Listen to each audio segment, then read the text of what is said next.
Good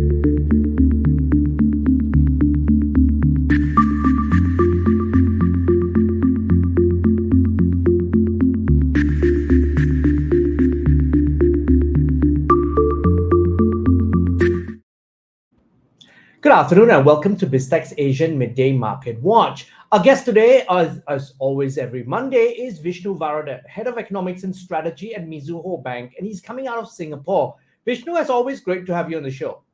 I'll start with the always good to be here, Brian. Thanks for having me. Thank you. Now, before we get your sagely insights, let's take a look at how markets have been performing. And we'll start with crypto markets. Bitcoin is at 19,469. It's up 0.46%. Ethereum is at 1,324.68. It's up 0.89%. Now, looking across to regional equity markets, first of all, Japan, South Korea, Taiwan, and Malaysia are closed for holidays today. So we start with the SGX, which is down 1.24%. Shanghai is down 0.52%. The ASX All Ordinaries is down 1.27%. The Nikkei, it's closed today. The Hang Seng is down 2.57%. Now, Vishnu, of the limited markets that are open, what's your view on market performance in the first half of the day? I think the point you made are great, because also given the markets that there are markets that are closed, the start today has been on a soft note, queuing off the finish in the negative in the US after US jobs data came out stronger than anticipated. But in this environment, good news is bad news, because that's taken to mean that the Fed can continue to be hawkish. More precisely speaking, and more specifically, I think the bets, the rather hopeful bets that the Fed will do a pivot sooner. That's to say, they either stop hiking or perhaps at some point in 2023 even reverse. Those bets seems to have been diminished, and that's what's led to the US being down, and in markets in Asia today taking cues of that. On the against, I mean, we also think that the OPEC cut in production hasn't done any favors for the sentiments overall, because the sense is that you then end up getting higher oil prices in an environment with the recession risks. But this is going to fuel central banks to tighten further, despite the obvious recession risks, and hence lead us to worse outcomes. So that mix of sentiments is probably keeping markets on the back foot.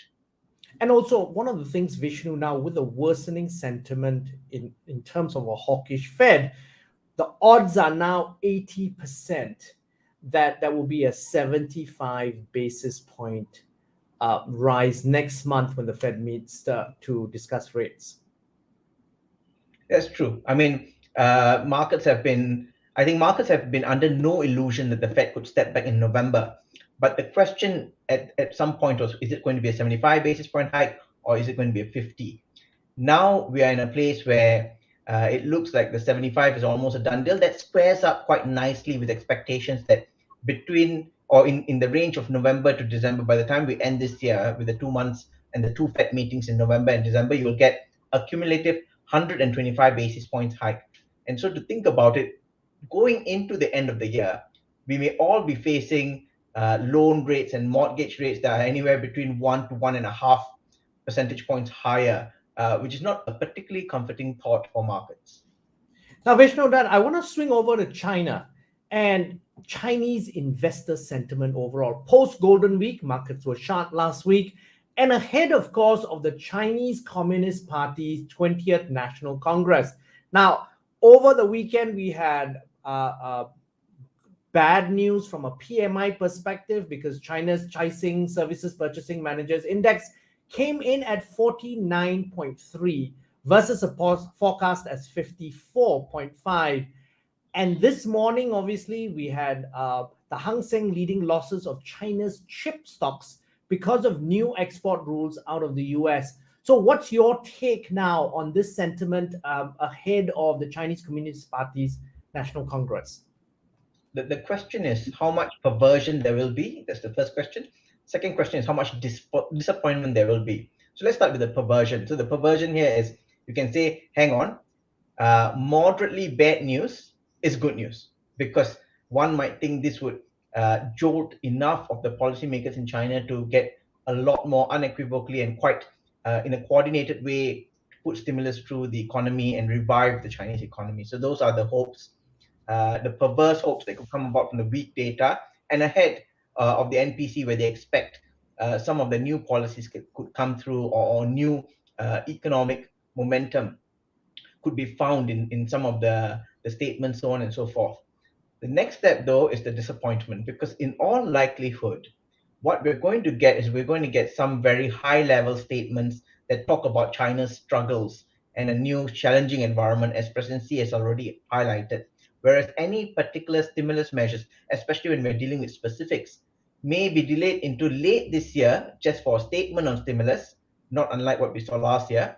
And for specifics, we may have to wait as late to Q1 next year, when the Politburo and all the policy-making bodies are formed.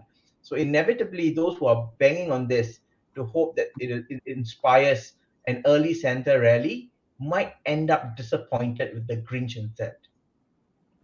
Now then, Vishnu, looking ahead, what key events, results, and data points for the rest of the week should we as investors be looking out for that could move markets?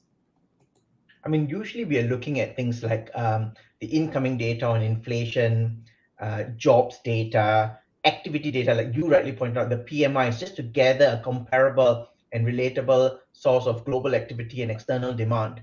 But I want to watch something else, which is usually, I mean, you use the data to get it to the markets, but I'm going directly to the markets because you will also want to assess dollar strength. If dollar strength is excessive, particularly in the movement, if the dollar moves up very quickly, it can incite its own squeeze. You may get a funding squeeze between banks that could lead to a lot more pressure in markets. EMs could perform worse, and you could get asset markets tumbling down.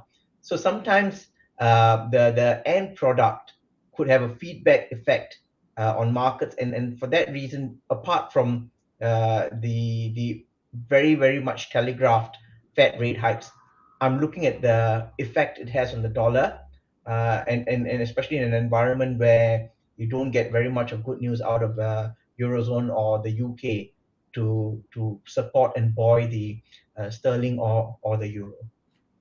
Now, Vishnu, as always, thank you very much for your insights and thanks for coming on the show. My pleasure. Now, we've been speaking to Vishnu Varathan, Head of Economics and Strategy at Mizuho Bank, coming out of Singapore, on BizTech's Asian Midday Market Watch. I'm Brian Fernandez. This video and podcast will be on our website, www.biztech.asia, as well as our social media platforms. It'll also be on our syndication partners, TV stations, radio stations, and websites. Thank you very much for tuning in.